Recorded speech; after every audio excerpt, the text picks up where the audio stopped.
আসসালামু আলাইকুম। সকালবেলার এক ভিডিওতে প্রচন্ড পরিমাণে আফসোস নিয়ে একটা কথা বলেছিলাম যে যেই এইচএসসি 24 ব্যাচ সক্রিয়ভাবে আমাদের কোটা আন্দোলনের সময় যুক্ত ছিল এবং যারা আমাদের এই দেশটাকে নতুনভাবে স্বাধীন করতে একেবারে অতপ্রতভাবে সাহায্য করেছে, এই এইচএসসি 24 ব্যাচকে নিয়ে কেন শিক্ষা বোর্ড এত অবহেলা করছে? কোনো একটা নিউজ মাধ্যম এই বিষয়ে নিউজ করছে না। আমরা যেই নিউজ মাধ্যমগুলো থেকে এডুকেশন নিউজ সংগ্রহ করি, একটা নিউজ মাধ্যমকে দেখলাম না কথা বলতে। তারই কয়েক ঘন্টা পর প্রায় ধরতে গেলে প্রত্যেকটা নিউজ মাধ্যম এইচএসসি 24 ব্যাচকে নিয়ে নিউজ করছে। প্রত্যেকটা নিউজ মাধ্যম নিউজ করছে। আলহামদুলিল্লাহ যে আমাদের মতো কিছু ভিউ ব্যবসায়ী ইউটিউবারদের ভিডিওগুলো দেখে তারা আসলে অনুপ্রাণিত হয়েছে, যে তারাও শিক্ষার্থীদের পক্ষে হয়ে এখন নিউজগুলো কাভার করছে। কাভার করা প্রয়োজন, একজন দুজন পরীক্ষার্থী না। প্রথম দিকে ফেসবুকে আলোড়ন উঠেছিল যে এইচএসসি 24 ব্যাচ পরীক্ষায় অংশগ্রহণ করতে পারবে না, কারণ কি তারা পুরোপুরি মানসিকভাবে বিধ্বস্ত। সবার পক্ষে প্রিপারেশন নেওয়া সম্ভব না। দু একজন বা যারা ভালো স্টুডেন্ট, খুবই ভালো স্টুডেন্ট, তারা হয়তো বা নিজেকে মানিয়ে নিয়ে প্রিপারেশন নিতে পারছে, কিন্তু সবার পক্ষে সম্ভব না। সেক্ষেত্রে শিক্ষা বোর্ড একেবারে এক দফা দাবি শিক্ষার্থীদের উপর চাপিয়ে না দিয়ে যে পরীক্ষা নিবই, অন্য আদার্স একটা সলিউশন বের করতে পারতো। পরীক্ষা নেই, কিন্তু অন্যরকম একটা সলিউশন করতে পারতো। কিন্তু শিক্ষা বোর্ড এমন করে নাই, একটা স্টুডেন্টের সাথে কথা বলে নাই, নিজের মতো সিদ্ধান্ত নিয়েছে, শিক্ষার্থীদের উপর চাপিয়ে দিয়েছে যে পরীক্ষা দিতে হবে। পরবর্তীতে একজন দুইজন যখন আন্দোলনে সক্রিয় হলো, পরবর্তীতে কোনো কিছু আসলো না। ফেসবুকে প্রথমে এই বিষয়ে কথা হচ্ছিল, কোনো নিউজ আসলো না।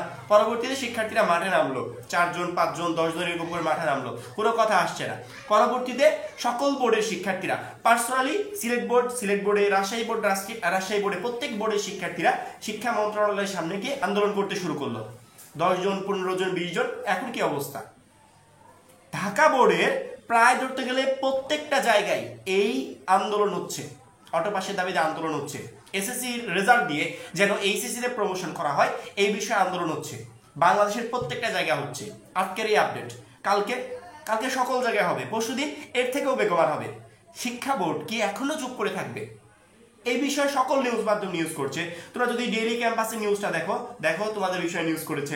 তোমরা যদি জাগো নিউজ 24 দেখো, আমরা তো অনেক আগে থেকেই করছি, জাগো নিউজ 24 দেখো, তারা বলেছে এসএসসির ফল দিয়ে এইচএসসি মূল্যায়নের দাবিতে মানববন্ধন। দেখো শিক্ষার্থীরা মানববন্ধন করছে এবং তারা যেটা বলেছে, সমবিরোধী ছাত্র আন্দোলনে অংশগ্রহণ করায় মানসিকভাবে পরীক্ষা দিতে প্রস্তুত না জানিয়ে এসএসসির ফলাফলের ভিত্তি করে এইচএসসির মূল্যায়নের দাবিতে মানববন্ধন করেছে বিভিন্ন কলেজের শতাধিক এইচএসসি পরীক্ষার্থী।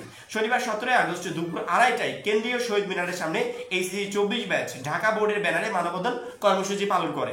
শিক্ষার্থীদের দাবি, বৈষম্য বিরোধী ছাত্র আন্দোলনে অনেক এইচএসসি পরীক্ষার্থী আহত হয়েছে। যারা শারীরিকভাবে সুস্থ আছেন তারাও অনেকে মানসিকভাবে সুস্থ নয়, কিন্তু এরই মধ্যে পরীক্ষার রুটিন দেওয়ায় তারা সবাই হতভম্ব হয়েছেন, তাই তারা পরীক্ষা দিতে ইচ্ছুক নন। নারায়ণগঞ্জের সরকারি সফর আলী কলেজের শিক্ষার্থী কাজী আল মামুন জাগো নিউজকে বলেন, এখন পরীক্ষায় বসার মতো মন মানসিকতা আমাদের কারোরই নেই।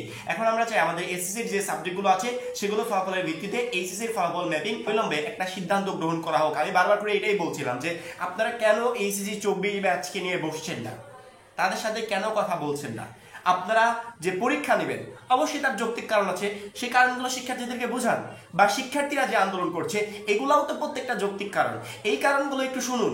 কেন কথা বলা হচ্ছে না? এখন কি অবস্থা? সারা দেশে বিক্ষোভ এইচএসসি 24 ব্যাচের। আমি মাস্ট বি গ্যারান্টি সহকারে বলছি, যদি 2-1 দিনের ভিতর কোনো সিদ্ধান্ত না আসে, বাংলাদেশের টপিক অর্থাৎ মেইন হাইলাইট টপিক হবে এইটা, এইচএসসি 24 ব্যাচ আন্দোলন করছে অটোপাসের দাবিতে। সকল নিউজ মাধ্যম এই বিষয়ে নিউজে লেগে পড়বে, কারণ কি নিউজ মাধ্যমগুলোর কাজই এইটা, যেই নিউজ ছাড়লে সবচেয়ে বেশি ভিউজ হবে সেই বিষয়ে নিউজ করা। এতদিন 2 জন 4 জন 5 জন ছিল, কেউ নিউজ করে নাই। সকালবেলা আমি আফসোসটাই করছিলাম, কেন নিউজ মাধ্যমগুলো এই বিষয়ে নিউজ করছে না, কেন শিক্ষা বোর্ড এগুলোকে কর্ণপাত করছে না। এখন 100, 200, 500, 1000 শিক্ষার্থী দাঁড়াচ্ছে, এখন ঠিকই নিউজ করছে, কিন্তু শিক্ষা বোর্ডের কান অবধি কি পৌঁছাচ্ছে? যেহেতু সকল নিউজ মাধ্যম, শুধুমাত্র পত্রিকাগুলো না, আমাদের অনেক টিভি নিউজ চ্যানেল, বড় বড় নিউজ চ্যানেল এই বিষয়ে নিউজ করছে, এইচএসসি 24 আন্দোলনে নেমেছে। যেহেতু সকল নিউজ মাধ্যম এই বিষয়ে নিউজ করছে, সেক্ষেত্রে মাস্ট বি এই আন্দোলনের ডাক বা এই কর্মসূচি বা এই মানববন্ধন যাই বলো, এটা শিক্ষা বোর্ড অবধি পৌঁছাবে। শিক্ষা বোর্ড সিদ্ধান্তগুলো যেন দ্রুত নেয়, কারণ কি এই 24 ব্যাচ মানসিকভাবে অসুস্থ, যারা পরীক্ষার প্রিপারেশন নিচ্ছে এখন বর্তমানে, তারা আরেকটা কনফিউশনের ভিতর পড়ে গেল যে এত শিক্ষার্থী আন্দোলন করছে, শেষমেশ কয়েকবার ধাপে ধাপে বিধ্বস্ত হতে এখন আবার নতুন করে মন মাইন্ডটা ঠিক করে পরীক্ষার জন্য প্রিপারেশন নিচ্ছে। যদি আবারও পরীক্ষা স্থগিত হয়ে যায় বা পিছিয়ে যায়, সেক্ষেত্রে আমাকে আবারও বিধ্বস্ত হতে হবে। যারা প্রিপারেশন নিচ্ছে তারা বুঝতে পারছে না কি হবে, যারা পরীক্ষার জন্য আন্দোলন করছে তারা বুঝতে পারছে না কি হবে, যারা অটো পাস চাচ্ছে তারা বুঝতে পারছে না কি হবে। এত শিক্ষার্থীকে অন্ধকারে রাখার আমার মনে হয় কোনো প্রয়োজন নাই। শিক্ষা বোর্ড তাদের যে একরোখা দাবি সেটা থেকে যেন বেরিয়ে আসছে যে পরীক্ষা দিবই, শিক্ষার্থীদের নিয়ে দ্রুত বসা হোক, শিক্ষার্থীদের কথাগুলো শোনা হোক, তারা কি চাচ্ছে সেটা বুঝুক, এবং আপনারা কি চাচ্ছেন সেটা শিক্ষার্থীদেরকে বোঝান। যদি শিক্ষার্থীরা মেনে নেয়, যদি বুঝতে পারে, তাহলে পরীক্ষা নেন, কোনো সমস্যা নেই। কিন্তু এই যে আন্দোলন আস্তে আস্তে প্রত্যেকটা জায়গায় আমি জানি না যে আমাদের রাজবাড়ির পাংশায় কোনো আন্দোলন হচ্ছে কিনা, যদি আন্দোলন হতো মাস্ট বি সেখানে আমি ইনক্লুড থাকতাম, কিন্তু আমার কাছে এই পর্যন্ত কোনো নিউজ আসে নাই যে রাজবাড়ির পাংশায় কোনো আন্দোলন হচ্ছে কিনা। আমাদের পার্শ্ববর্তী জেলা ফরিদপুর সেখানে আন্দোলন হচ্ছে, এবং একটা নিউজ মাধ্যম এই বিষয়ে অলরেডি নিউজ করেছে যে ফরিদপুরে আন্দোলন হচ্ছে। যেহেতু সকল নিউজ মাধ্যম এই বিষয়ে নিউজ করছে, সেক্ষেত্রে আমি মাস্ট বি শিওর খুব দ্রুতই শিক্ষা বোর্ড এই বিষয়গুলো নিয়ে বসবে এবং খুব দ্রুত এই বিষয়ে একটা সিদ্ধান্ত আসবে। আমরা সবসময় নজর রাখছি যে কখন শিক্ষা বোর্ড থেকে এই বিষয়ে কোনো নোটিশ আসে বা এই বিষয়ে কোনো একটা সিদ্ধান্ত আসে। যখনই সিদ্ধান্ত আসবে তৎক্ষণাৎ ভিডিওর মাধ্যমে তোমাদেরকে জানিয়ে দেওয়া হবে। তার জন্য অবশ্যই আমাদের চ্যানেলটা সাবস্ক্রাইব করে পাশে বেল আইকনে ক্লিক করে রাখবে। সবাই ভালো থাকবে, সুস্থ থাকবে, আল্লাহ হাফেজ।